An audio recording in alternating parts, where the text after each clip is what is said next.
బట్టి చేయడానికి తెలియజేస్తూ ఈ కదిరిపోయిలకు వచ్చినా కదా నా గర్భంలో ఒక ఆడవాళ్ళు సంతానం ఇచ్చినా కానీ అదే మహాభాగ్యం తండ్రి, అదే మహాభాగ్యం అని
వచ్చి ఏడు లోపలికి అడుగుపెట్టి పుట్టిన చెప్పి మంగళసం వేగమనుకున్నాడు.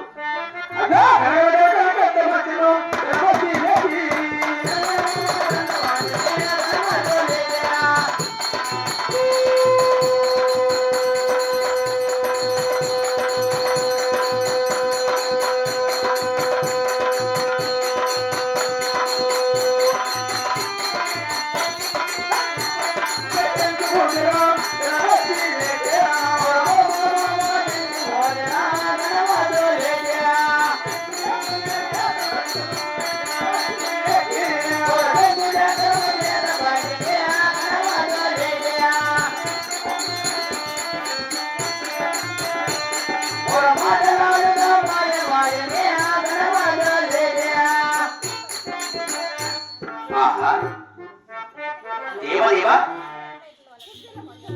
ఈ కదిరి చేతను పరిపాలించేవాడు అన్న మధురే నరసింహస్వాముల వారికి చాలా అభివందనం.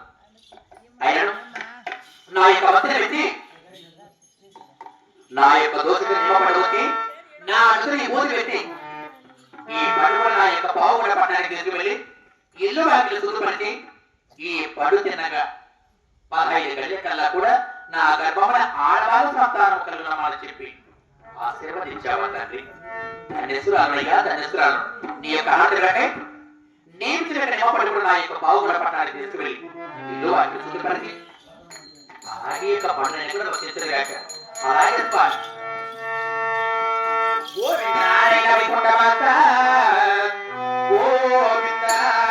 అయ్యో రామ రామ ఓ రామ రామ ఓ రామ రామ. అయ్యో రామ రామ ఓ రామ రామ ఓ రామ రామ. శ్రీ రామ రామ శ్రీ రామ రామ.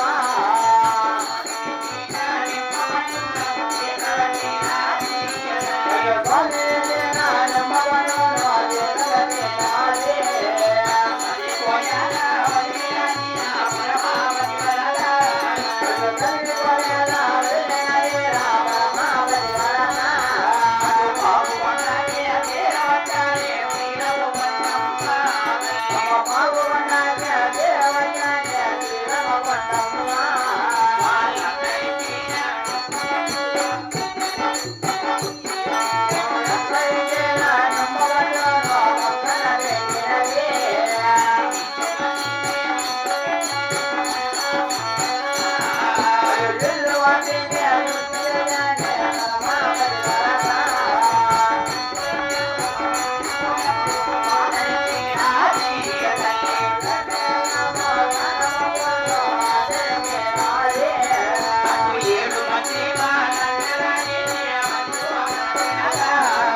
అప్పుడు వాళ్ళ కూడా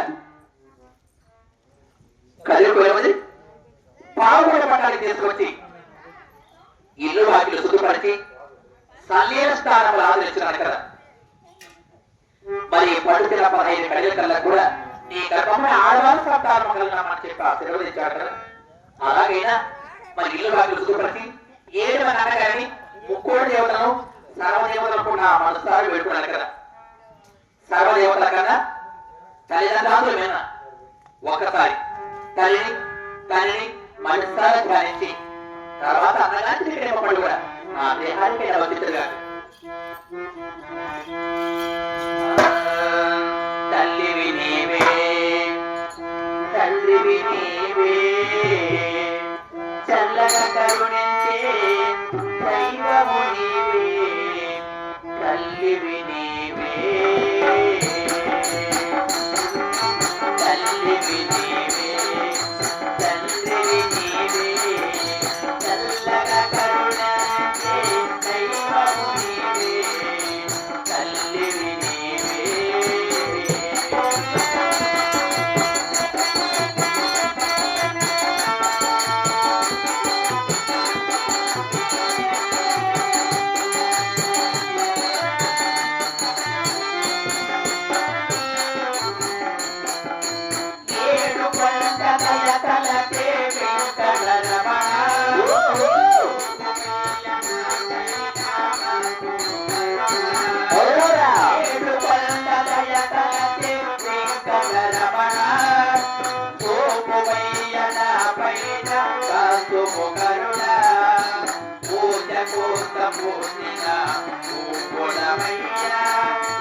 పాదాలే మాకు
నీ మీద ఒప్పి నీ ప్రాణాలను నాకు తనగా తీసుకొని అన్నగాచి నేను పడుకున్న నాయకుడు రేయాలి భక్తుడు గారు